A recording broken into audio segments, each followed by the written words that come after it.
Hello guys! Welcome to my YouTube channel. For today's video, ipapakita ko sa inyo kung paano ko na-achieve ang mga ganito kalalaking halaman or ganito kalalaking dahon ng halaman ko sa pamamagitan ng vetching or monosodium glutamate. Pero before that, plug ko muna ang channel ko. If you're new to my YouTube channel, it's called the Halamam channel and you love indoor plants, please don't forget to subscribe and click that notification bell para maging updated kayo sa mga bagong videos na i-upload ko.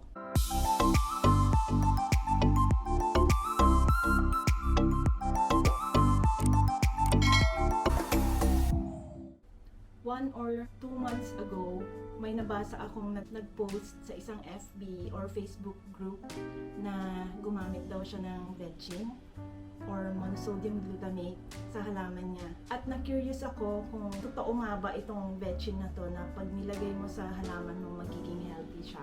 Sinubukan ko rin siya muna dito sa Golden Photos para malaman ko kung totoo or effective ba talaga ang paglalagay ng vetching. Ayokong idilig ka agad sa lahat ng mga halaman ko dahil baka mamaya hindi naman pala totoo, mamatay yung mga lahat ng halaman ko na diniligan ko. So, naging cautious ako, kaya sinubukan ko muna dito sa Golden Photos ko. Madali itong mabuhay at marami akong mga ganitong Golden Photos. So, dito ko muna siya sinubukan. So, ito na nga yung mga napansin ko sa mga halaman ko pagkatapos kong magdilig ng vetching. Kung makikita nyo, ito yung mga bagong dahon na simula nung nagdilig ako ng vetching. Ito na, ito, tingnan nyo to, mga bago rin to, pero ang laki. Tapos, healthy talaga yung mga itsura nila. Ito, tingnan nyo, oh. Diba? Lalo na to. Sobrang laki. Ito. Tapos ito yung mga lumang dahon niya. Hindi pa ako nagdidilig. Ito, tingnan nyo, maliliit, kita nyo. At ito naman ang Enjoy Photos. Hindi naman ganito. Parang feeling ko hindi talaga to normal na laki ng dahon ng Enjoy. Ito, hindi siya normal na laki ng Enjoy Photos dahon nila. Kasi ito yung mga lumang dahon ng Enjoy Photo niya, parang compared dito sa mga diniligan kong dahon nung nag-umpisa akong magdilig ng vetching. Ito naman yung sa Glacier Photos ko. Ito, sobrang laki.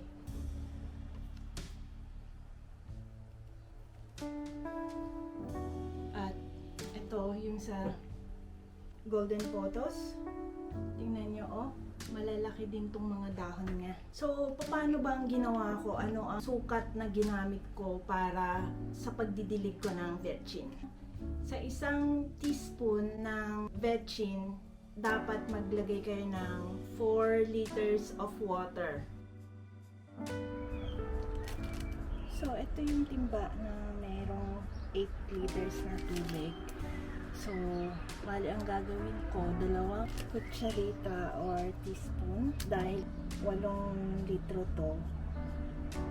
2 teaspoon ang ilalagay ko kasi bali 1 teaspoon of vetching sa 4 liters na tubig.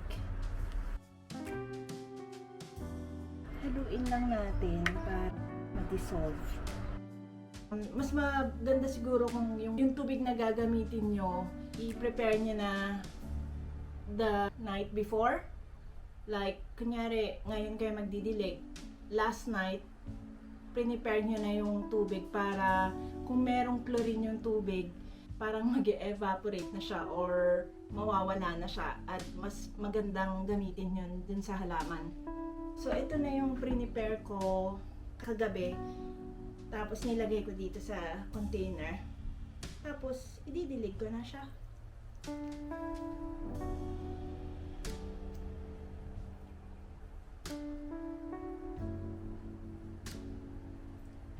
So, pagdidilig pala nito, ang gawin nyo, usually ako ang ginawa ko, twice a month.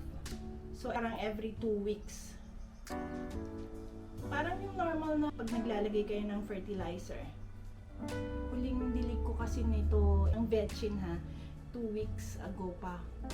Papakita ko mamaya yung lahat ng mga halaman ko na ginamitan ko ng vetchin.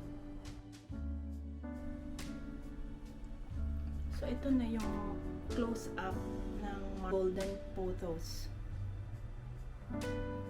See, healthy pa talaga siya. Top view ng aking marble pothos.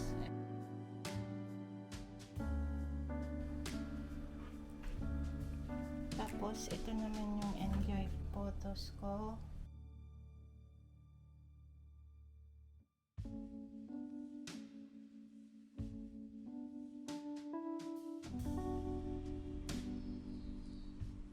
Tapos ito na yung glacier.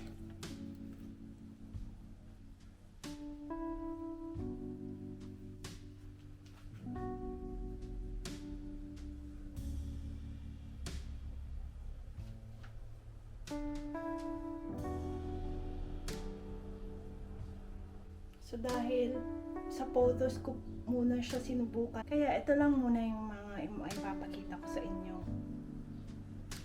Next time, susubok ako ng yung mga dinligan ko recently. I-video ko rin kung ano yung mga naging progress nila.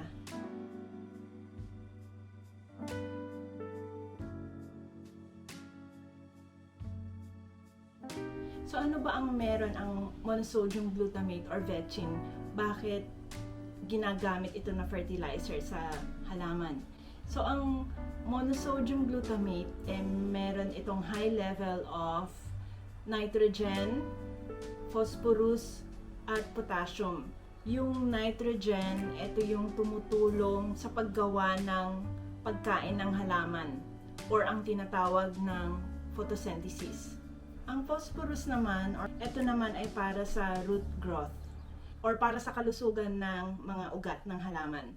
At ang potassium naman, ito naman ay yung para sa plant metabolism or ito yung mabilis na paglaki or pag-grow ng mga halaman natin. Kaya okay ang monosodium glutamate or vetchin para sa halaman natin. Kaya ang advice ko sa inyo guys, subukan nyo muna sa isang halaman yung paglalagay or pagdidilig ng vetchin para sigurado kayo na yung mga halaman nyo ay okay siya sa vetchin. Para na rin sure kayo na gumagana ang vetchin para sa mga halaman nyo. Itong video ko na to ay based lang sa experience ko. Hanggang sa muli, at kung nagustuhan nyo itong video na to, please don't forget to subscribe to my channel at hit that notification bell para updated kayo sa lahat ng video ko. Salamat!